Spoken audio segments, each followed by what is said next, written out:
facilitator who is no stranger in the entrepreneurial circles, Dr. Jabulile Msimango Kalau. And Ntabi, let's hear. I know you side hustled as well, and you were stressed. Work was calling, and business was calling, and clients were complaining, and employer complaining, all that. So tell us about your journey. Introduce yourself. Tell our listeners here, how did your entrepreneurship journey start? Are you side hustling? Are you full-time, and why? All right. Thank you so much, Dr. J. Let me start by greeting everyone and obviously giving thanks to Wits Business School for this great opportunity. I'm super happy to be in this platform. And like they introduced me, my name is Ntabi. So I'm a brand builder, I'm a designer, a founder of 2 amazing brands that I got to establish. So I have IL Design's Creative Approach, which is a design agency that offers branding solutions. And some of the services include designing websites, helping with digital marketing, building logos, building your brand actually in general. So that's the part of IL Designs. And I also established a brand, which is more of a personal brand, but it is also paying out. It is monetized as well, which is RealTalkWithNthabi. So RealTalkWithNthabi has a foundation. It also has an established, person. I got to establish myself as a business public speaker. And I also have platforms that help me to just monetize the brand itself by creating content. So I'm great when it comes to creating content as well. So those are the 2 brands that I got to start. And yeah, that has been a nutshell. So my journey as an entrepreneur began when I was still in tertiary. So my company IL Design started operating when I was still in school. I think I was doing my 2nd year. And when I realized, or when I saw a gap of clients coming in and even students themselves requesting me to do work for them and charging them, I saw that as an opportunity. So that's how it started. So it was basically a side hustle when it began. And then later on, I got to be fully employed, finished, graduate and all that. And the business was running. I was running it on the side. But of course, later on, it caught up with me because as the business grows, you get an opportunity to get more clients, more services are coming, more projects are coming. And if you have 2 jobs, it can be difficult. So at some point I had to make a decision. So yeah, but let me not give out everything. I'm sure there will be a point during the session where I can dwell much into all of that. So that's me in a nutshell. Thank you. Okay, thank you, Ntabi. So 2 people in our panel, at some point, they had to make a decision. So the big question really that we're talking about today, should you jump ship or should you not? Should you be full-time or should you be hybrid? Is side hustling taken serious? Or let's hear Ntabi. I see your mic is on. Do you want to jump onto that?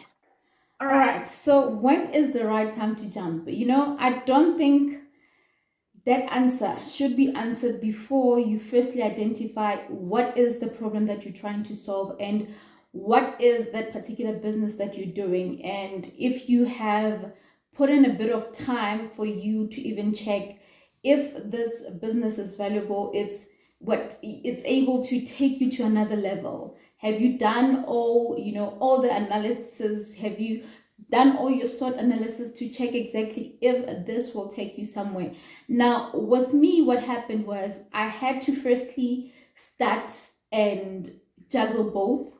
And mainly because I needed to be sure if this is something that I can do. Because remember, when you start a business, you can't just start big and then it just booms like that. You have to start small. Think of, okay, the problems that you're trying to solve. Are you able to solve them right? What do you need? Are you able to get whatever resources while you working full time, for example? And once you get to that level, you get an idea of where you can go. I mean, my company right now, it's going to be 6 years now. and it's been fully operating for just 2 years. So the rest of the time it's been going on for like part-time. Now, when is the right time to jump ship again? You need to jump when you have realized that financially this business will actually secure you. You know that month end, if you used to get a particular salary, whether you were doing your day job, and once you started a business and you can see that it's growing and all that, you can start thinking about moving to it full time. But also, it is also an understanding of what will you need, because sometimes when you are inside, when you're outside, actually no, when you are still full time, it's easy for you to think that when you go full time, it will just be that easy, because certain responsibilities get to be more as you are outside of full time, for example. So you need to firstly try and understand where you are, even mentally and all of that, because the main reason why I believe that I was not 100% ready to jump ship, and I'll tell you why. It's mainly because I felt like financially my business cannot sustain itself more. So it means that somehow I'll have to fund certain things to a certain extent. And my idea of going full on the business was when I know for a fact that I will not need to really take money from my own pocket and fund the business or something like that. That's what I wanted, because when I started my business, it was self-funded. And my idea was whatever money that comes into the business, it has to grow the business, not me personally taking whatever money that I make and putting it in the business. Now, what happened with me is that I started experiencing health issues. And I don't want you guys to get confused, but I want you to understand that the processes of running a business and running a full-time and a side hustle can have a good impact and a bad impact. So it caught up with me when I couldn't now juggle the two, because I was sleeping less. I was just getting sick and relying on energy drinks and all of those things. And it was difficult for me to even focus. I think earlier, Umzokolo mentioned that, when you start not performing that great, and it's not like you're not performing, but the fact that you are not giving it your all, it becomes a little bit tricky in that regard, because if you're not giving your ultimate best, it becomes a problem and something suffers somewhere. So I realized the two, and I thought about it, and I was like, I need to make a decision. Now, we can never actually have the right answer to say, when can I jump ship? Because with me, I jumped ship because I realized that I have to make a choice. These are the two businesses that I have, and my business, which is a legacy that I'm creating for myself and the generation to come, it's what I want to focus on full time. So I needed to make that decision, even though I was not that ready. So what did I do? I jumped ship to get to my business full time. So that's how I actually got to do it. So there can be certain reasons that could actually help you to understand whether you should or not. But someone here might have a different perspective to say, you know what, I'm able to work on both and engage with my clients better, because with me, I was even honest to my clients to say, I have a day job. So understand that if you're expecting work today, know that it might not be possible because I'll have to do it later or in weekends, for example.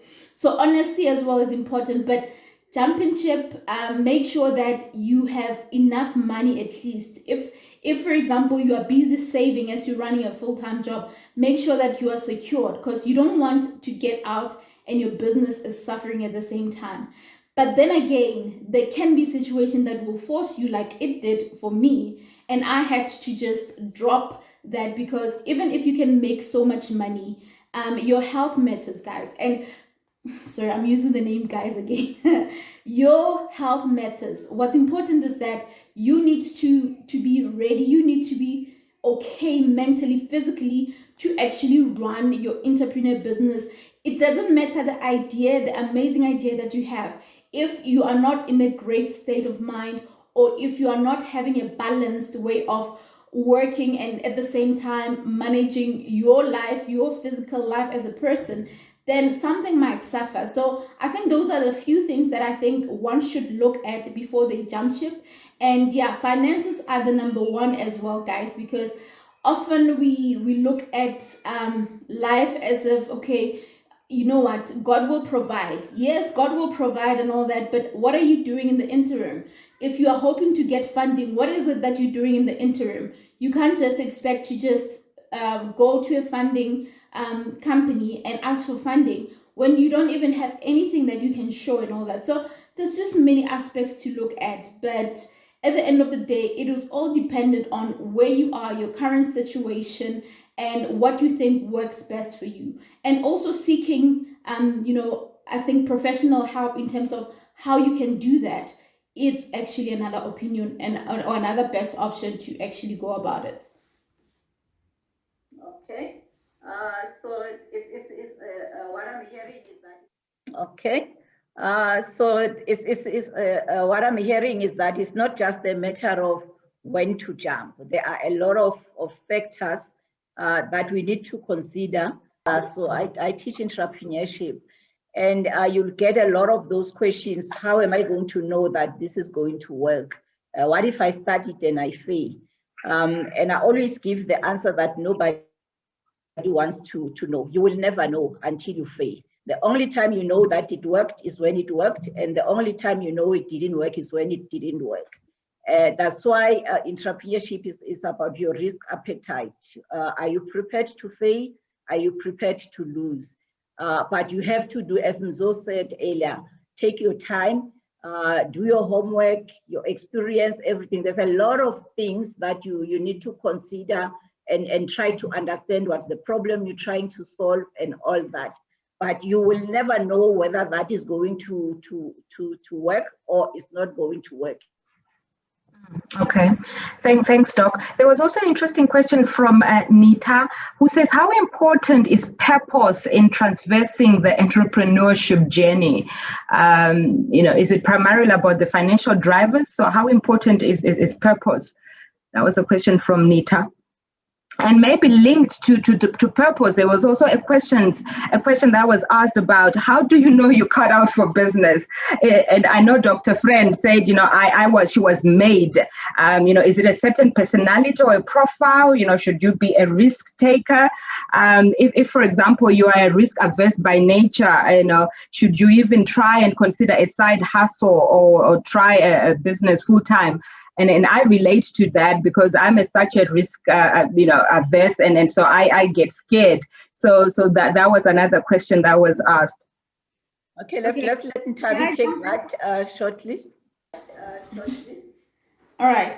So my opinion is like this. So when it comes to business, it's important that whatever that you do, it should be something that you can be passionate about. And something about passion, you are not born with passion.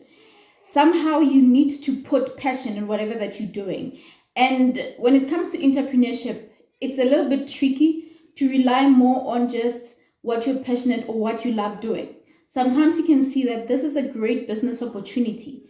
You can just also venture into that particular type of business and try to make sure that you do your planning properly and you delegate where you need to, and the business runs smooth and it becomes successful. Now, when it comes to also like having that purposeful thing of running a business, and when do you think that you are cut out to actually run a business? It is when you are able to stand against all odds. When your business is not doing well, you are willing to make it a point that you try all sorts of ways to make it work. And when you have understood the value of that business or what you actually want to achieve from that business, that's when it comes a little bit clear. And another thing that I want to point out is that, and this is what our global speaker, Vusi, who is also an entrepreneur, he has also mentioned this, and that came a bit hard, but I'm hoping that this will also awaken something in all of you guys or whoever who might be confused. So there's a difference between an entrepreneur and a self-employed person. So the question that I have for you, do you know that you are an entrepreneur? Are you actually a real entrepreneur, or are you just self-employed? And the difference between the two is that, for example, I have a design agency, and most of the work that I do, I have to do them myself. So meaning, when Vusi was saying that, it hit hard to say, okay, so I'm not an entrepreneur, I'm self-employed, right? But now, as I got to continue with my business, it had to grow and venture into a couple of baby businesses that come under the agency, right? Which now I can fully say that I can say I'm an entrepreneur. Now, when you are a self-employed, sometimes you need to do everything on your own, and it's difficult for you to juggle all of that. You don't know even the principle of delegating and all of that. So it becomes difficult for you to even think if you are capable of running something, because you see it failing and you're thinking that maybe I'm not cut out for this. But now, something about entrepreneurship, you need to be willing to put in work and try every way possible and understand the type of business that you're doing. Because Dr. Hajo was saying earlier, I think as he was speaking, I picked up also the fact that, okay, hair care business, for example. So you firstly need to think about your type of business, and before you can even look at how other businesses are performing there, understand the nature of your business and what it requires and what your target market requires. Because also the people that you're giving savers to, they are out there, and you need to firstly know what they want. So even if you can have the most amazing business idea of your company, what it does, but at the end of the day, the people that needs to direct the path of how it should run, it's you are offering savers to, because you need to get input as to what they want, how they want it, and how you can implement that, because those are your customers. Without that, it won't be worth it. And my last point is that value. What value are you giving? Because another thing about being an entrepreneur, we think that it's all about making sales and whatnot. We're focusing on the fact that we want to make sales. How about, before you even jump ship, offer value? Whatever that you want to start monetizing, what you want to start selling on everything, how about you give a bit of value? Like what Doctor did.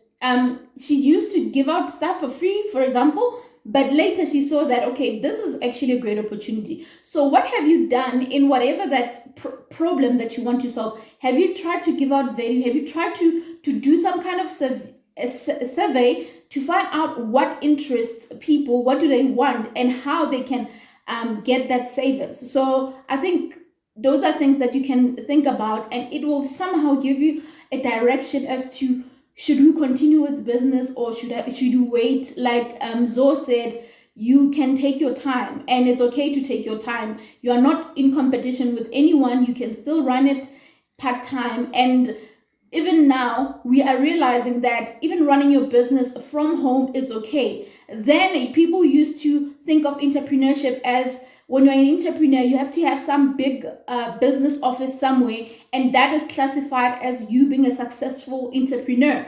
And it's not the case. So you need to really be true to yourself and have an understanding of where your business is, or where you want to take it from the root, and know your target audience. Knowing your audience will give you a clear direction. I hope that helps. Thank you, Nthabi. Thank you, Nthabi. Okay, Nthabi. Thank you so much, Dr. J. My input would be, it's important to understand that how this world is going, or how it's happening, especially in the digital space. You need to open yourself in finding out the best opportunities that are out there that you can do for yourself as an entrepreneur. Have a mindset of wanting to establish something or just be innovative at some point, but that does not mean you cannot start where you are. And also, when you are an entrepreneur, whether you are part-time or full-time, make sure that you know how to separate your finances. Your bank account and your business account are two different things. Know how to save, know all these important things, the small things that will help you to grow your business, because you don't want to be called a small entrepreneur forever. Your small entrepreneurship has to go. You need to have an enterprises. You need to grow big. So look into those small things. And one mistake that I did was to overwork myself, taking work that I couldn't do, overpromise and deliver, but not deliver on time. And that breaks trust when it comes to customers and clients. So try by all means to be as honest as possible with your client and take in what you can. Don't be greedy, don't be selfish. The reason why I have Entrepreneur Puzzle, which is an online magazine, is for all entrepreneurs that have different skills to put their stuff there, so that we can, if I cannot do something, I can delegate to say, okay, Dr. J can do this, or Dr. H can do that. So you can delegate. Do not take in what you cannot do. So for more of, my value proposition, because I normally give out value, I have a YouTube channel, Real Talk with Ntabi. I share business engagements. I can assist where I can. So let me leave it there before Dr. J cuts me off. Thank you very much. Thanks, Tabi. Yeah, we had that conversation when we were still an employee to say, you see, what happens when you're an employee and I'm waiting for delivery. Exactly. You are the proof of that. Yeah. On my part, really, what I want to say, just a few words to say: be true to your context. Don't compete with anybody. Don't feel inferior when somebody says you are not a proper entrepreneur because you've got a smaller business or because you are side hustling or whatever. Define your own and do what works for you. Our situations are all different. And whether you prefer to side hustle for life, it's your decision. There's nothing wrong. Or you decide to side hustle until at a certain point, it's your decision as well. There's nothing wrong with that. Or you decide to say, I just want to be an employee. I'm not getting involved in entrepreneurship. There's nothing wrong with that too. That is your decision. All of us, we've got appetite for different things. We get fulfilled by different things, but be true to your context. That is very important. And I always emphasize that, because sometimes you find the belittling that happens because those who are full-time feel they are better entrepreneurs than those who are hybrid, and those who are hybrid and vice versa. So define for yourself.